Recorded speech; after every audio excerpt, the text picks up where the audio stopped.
No questions. We're going to get into the justification for government. Again, we skipped around, but it feels kind of funny to get into something like, I want to say anarchy, but without anarchy. It feels weird to lead with anarchy and not lead with anything else. Not lead with the actual justification for government. So, let's get into what makes for a justified government. And I think first and foremost, again, the question is that we're getting into topics like rights, duties, responsibilities. Any of these things stem from a notion or a preconceived idea of what human nature is like inherently. Basically, what is human nature like apart from any sort of coercion or control, being forced to do anything? What are you like in your natural state? Think of it like during this whole COVID thing, right? Think of it like with all of what we're seeing now with any sort of like videos or things like that are coming out, that we see. If anybody saw the Florida man who got super defensive at the Costco, that video, and was like, "I'm feeling threatened," and was like pushing because the old elderly lady asked him to put on a mask or leave, and he didn't, and he felt threatened because someone was videotaping him and charged her. Very vein popping, fist clenched, was like, you get out of here, I'm feeling threatened. The natural state of things. What is the natural state? And this is before we can even get into Locke and Hobbes, we need to deconstruct what the state of nature is technically supposed to be. So the book, when we're talking about the state of nature, when we're looking at what it is that is the sense of the basis for essentially social contract theory, they both stem from this understanding of the state of nature. And Locke gets into it, but then Hobbes does as well. They just have differing views.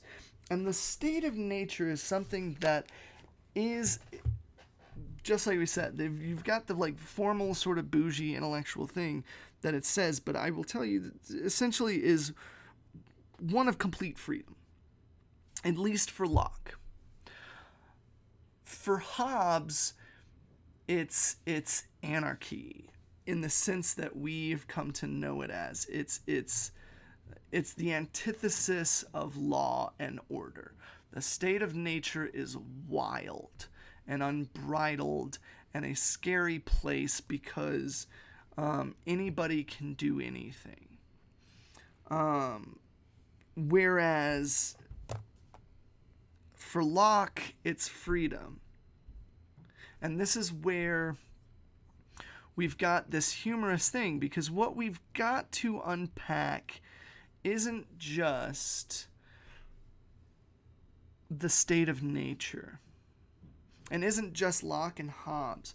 We've got heavy concepts like freedom and rights and responsibilities, etc., etc. What does it mean to be free? And I think that a great many Americans, I'm going to say, and I'm going to label you all as somebody that grew up in Germany and has a very distinct image and impression of Americans whenever they came. Yes, as like a dual citizen and somebody that could speak English, I completely understood whenever an American would come up. But one, you could always spot an American because they were wearing starter jackets If you don't know what starter jackets are, just look them up. They were wearing giant puffy starter jackets of their favorite sports teams, and they were all American sports teams. And they'd come up and they'd ask something in English, in American, and think if you don't understand, if they just spoke slower and louder, then you would understand. So they'd come up and be like, hey, where's the Marian plots? Excuse me, where's the Marian plots? And plaws is what they'd say. Plots. Or plot. Yeah, they'd say it some weird American way. And I'd just be like, was? Es tut mir leid, was? Where is the Marian plots? We're looking for the Marian plots. And I'd be like, Entschuldigung, es tut mir leid. Was ist das? American. Yeah, American. Right? That's the thing. And so I'm saying I think that a great many Americans have a very infantile understanding of freedom. Usually we think of freedom, and that freedom consists of nothing but being left alone by the government. To me, that translates to this weird thing about like of being paranoid of the government being way more interested in a citizen than they're actually interesting. Like, they just might be a boring person, and the government doesn't care about you as much as you think it does or is interested in you. So, we're very freedom obsessed. But we've got these polar views of freedom. And I think that this is where it needs unpacking, because it's tricky in political discourse talking about something like freedom. Because you've got two very polarized views with Locke and with Hobbes of the state of nature and the state of freedom, whereas in political discourse they get twisted, right? We don't want the government interfering, except when we need the government interfering, right? We want freedom from government control, but we want law and order, right? That sort of cognitive dissonance, that sort of disconnect. I want freedom. Okay, freedom from what? Freedom from government intervention. Who do you think is the thing that's putting out the law and order? Well, that's government. Okay, well, but wait, right? But it stems from an idea of human nature. It's not just you commenting on the state of nature as it is and these concepts of freedom. But we want more military. Yeah. Look at Eisenhower's farewell address. The only general that's ever been president in our country. So you want freedom, but you don't want this. Freedom for what? Well, life, liberty, and the pursuit of happiness. Okay. What constitutes life? Healthy life? Right? A life free to pursue happiness and not have to worry that if I get sick, I'm going to be taken care of. A life free to pursue liberty and freedoms, but being restricted because our country was founded on slavery and genocide. How are we conceptualizing freedom of choice?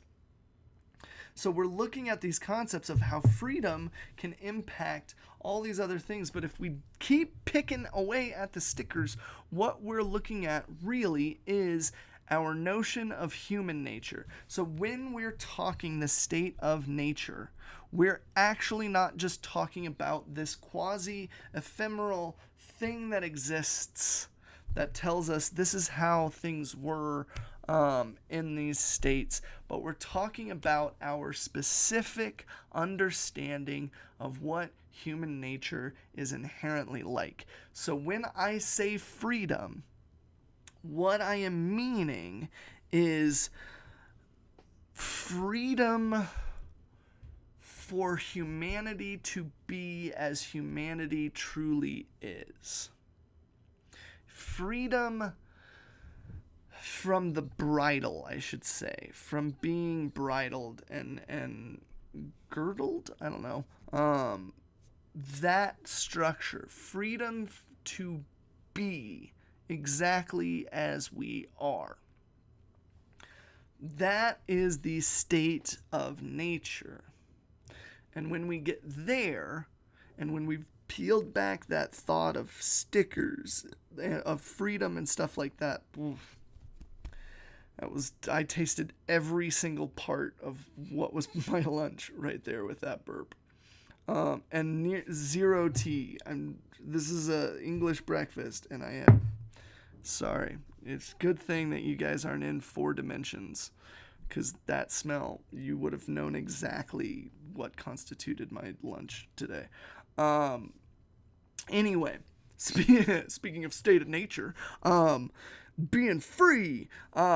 So what we're looking at is not just topics of freedom, but we're looking at how humans exist void of any sort of governing.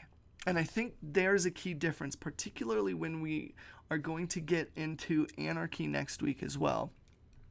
There is a difference between a society and a governed society.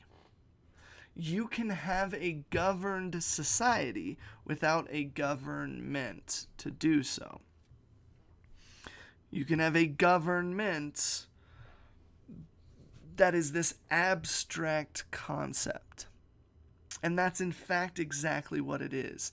A governed society is anything that establishes effectively rules or an agreement, a contract, if you will, but not just a social contract that we're getting into, a contract. So, if we're looking at this, and again, we'll get into it next week too in terms of anarchy, but even an anarchist society will be governed. It just will not have a government. So what we're talking about here is a state free not only from the state of nature is not only free from government, but free from governing. How do humans operate? And we've got 2, but technically really 3 sort of ideas of what those exist, how those existed. We've got the optimist, the pessimist, and I want to say like maybe the realist, but it could just be the matter-of-factist. I don't know, the optimistic pessimist, you could say, or the pessimistic optimist, the universal pessimist, or the universal optimist. So we've got 3. John Locke, Thomas Hobbes, how they viewed the state of nature, and we'll get into the third, but how they viewed the state of nature was one in which it impacted then how they viewed government and the necessity towards government. So, John Locke was the optimist. He believed that the state of nature was one of complete freedom, where just reason and goodwill and mutual aid abounds. We naturally were just logical, and we'd think through stuff and work together and connect, where there would be this idea of mutuality and mutual aid. So then why and how is natural? Is state of nature even natural? It sounds like a fiction. I know, and we'll get into that, because I think there is a hypothetical with that. When we talk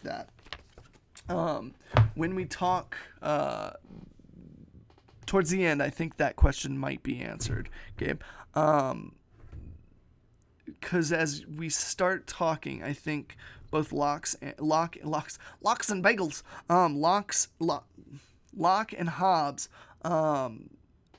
both have hypotheticals. They both talk about it in terms of hypotheticals, and so, yeah, yes, exactly. Had never existed. How it never existed. It's just this quasi hypothetical state. They use it, both Locke and Hobbes will use it to discuss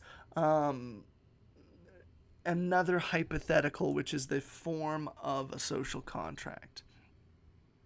So they're discussing the state of nature simply.